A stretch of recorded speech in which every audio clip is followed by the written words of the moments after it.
এখানের পৌরসভাকে BDO SDO জেলা শাসক হাসপাতালের অন্তত রাস্তাঘাটটা ভালো রাখুন।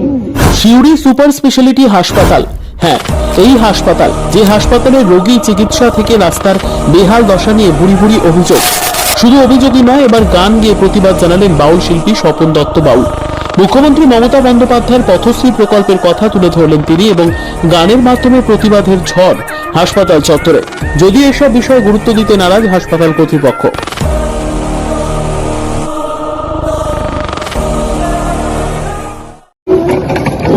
রাস্তার কি হাসপাতালের রাস্তার কি সিউড়ি হাসপাতালের কি রাস্তার কি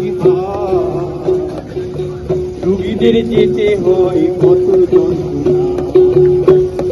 মুখ্যমন্ত্রী পথশ্রী প্রকল্প সিউড়ি পৌরসভার অবহেলায় সিউড়ি হাসপাতালের পথেও পড়ে পড়ে কাঁদছে দেখো না। মাননীয় মুখ্যমন্ত্রী বলেছে বাংলায় কোথাও রাস্তাঘাট যেন খারাপ থাকে না। রাস্তাঘাট সারাই করার জন্য কত টাকা পয়সা উনি পাঠান। সিউড়ি হাসপাতালে তরুণ পৌরসভা বা এখানের শাসনকর্তারা কেউ হাসপাতালের রাস্তা বাগিয়ে দেয় না।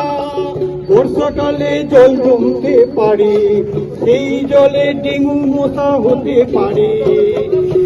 পরিষ্কার পরিচ্ছন্ন রাস্তা না হলে এক্সরে করতে যেসব রোগীরা আসে তাদের কষ্ট তোমরা দেখো না। হায়রে কলিকাল সিউড়ি হাসপাতালে যাওয়া আসার রাস্তার একই হাল। হায়রে কলিকাল খানা ডোবায় দেখো গো ভরে গেছে, রাস্তা কেউ ছাড়ায় না। পৌরসভা কেন হাসপাতালের রাস্তা সারাচ্ছেন না? আমি রাষ্ট্রপতির শিল্পী হয়ে, মুখ্যমন্ত্রীর শিল্পী হয়ে বলছি তোমায়, তুমি হাসপাতালের রাস্তাটা ভালো করে সারাও না। জনগণ যদি ভালো পরিষেবা না পায় তাহলে তো রাজ্যেরই বদনাম। জনগণ যদি যাতায়াতের পরিষেবা ভালো না পায় তাহলে তো রাজ্যেরই বদনাম। মাননীয় মুখ্যমন্ত্রীকে সম্মান দিয়ে, তার পথশ্রী প্রকল্পকে সম্মান দিয়ে সিউড়ি হাসপাতালের রাস্তাটি তাড়াতাড়ি সারাই করে দাও না। খানা ডোবা যেন না থাকে, মানুষের কষ্ট যেন হয় না। হায়রে কলিকাল সিউড়ি হাসপাতালের রাস্তা দেখো কি করছেন আপনি আজকে? দেখুন, আমি সারা রাজ্যের, দেশের, বিদেশেও আমি জেলায় জেলায় যেখানে ঘুরে বেড়াই, নিঃস্বার্থ বিনা পারিশ্রমিকে আমি সব জায়গায় সমাজকে সচেতন করি, সরকারকে সচেতন করি, সকলকেই সচেতন করি। আমি আজকে এখানে দেখছি সিউড়ি হাসপাতালের এই রাস্তাটা খাল ডোব, খানা ডোবা, এখানে এক্সরে মেশিন নিয়ে মানুষ এক্সরে করাতে নিয়ে যাচ্ছে টিচারে করে, কিন্তু রোগীর গায়ে ঝাঁকুনি লাগছে, রোগী তো যন্ত্রণা পাচ্ছে। তো এখানকার পৌরসভা, এখানকার যে সমস্ত শাসক দল যারা রয়েছেন, যারা বিডিও এসডিও যারা সব রয়েছেন, তারা কি একবারও দেখছেন না, এই পথে হাঁটেন না? মুখ্যমন্ত্রী কি বলেছে? আমার পথশ্রী প্রকল্পে কোন জায়গায় যেন রাস্তাঘাট খানা ডোবা না থাকে, তাই তো? রাস্তাঘাট যেন পরিষ্কার থাকে। সিউড়ির মতো একটা জায়গায়, এই টাউনে যদি হাসপাতাল যাওয়ার জন্য রোগীদের যন্ত্রণা পেতে হয়, তাহলে তো বলতে হবে মুখ্যমন্ত্রীর পথশ্রী প্রকল্পকে অপমান করছেন এরা। এখানকার সিউড়ি পৌরসভা অপমান করছেন। অপমান করে কি করছে দেখতে পাওয়া যাচ্ছে। মুখ্যমন্ত্রীর স্বপ্নের পথশ্রী প্রকল্প সিউড়ি যাওয়া আসার রাস্তায় ডুবড়ে ডুবড়ে কাঁদছে। পথশ্রী প্রকল্প আর হচ্ছে না, কাজ আর হচ্ছে না, এদিকে মুখ্যমন্ত্রীকে অপমান করা হচ্ছে। তাই আমি সিউড়িতে এসেছি আজকে।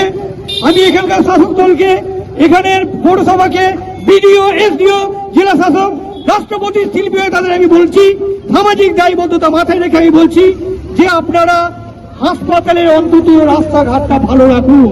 এখানেই কিন্তু জল জমবে, এখানেই কিন্তু ডেঙ্গু মশার জন্ম হবে। ডেঙ্গু জন্মায় কেন? পৌরসভা পঞ্চায়েতরা রাস্তাঘাট পরিষ্কার করে না, খাল ডোব রেখে দেয়, নর্দমা পরিষ্কার করে না, আবর্জনা পরিষ্কার করে না, তাই কিন্তু ডেঙ্গু হয়। ওরা সেটা দেখে না। একবার ব্লিচিং পাউডার ছড়িয়ে দিলেও বললো ডেঙ্গু কোথা মারছে। এইসব চলবে না। আমি চাইছি এখানকার প্রশাসন, শাসক দল সকলে ব্যাপারটি নজর দিন। আমি রাষ্ট্রপতি দিয়ে ছুটে এসেছি সিউড়িতে নিঃস্বার্থ বিনা পারিশ্রমিকে মানুষকে রক্ষা করতে, তাদের জন্য এক্স রে করাতে গিয়ে কোনো কষ্ট না হয়, শরীরে ঝাঁকুনি না হয়, হাড়ে কিছু ক্ষতি না হয়। আপনারা সকলেই আমাকে আশীর্বাদ করুন। আমি যেন এইভাবে রাজ্যের জেলায় জেলায় যেন আমি এইভাবে সরকারকে, জনগণকে, মানুষকে, ডাক্তারকে সচেতন করতে পারি।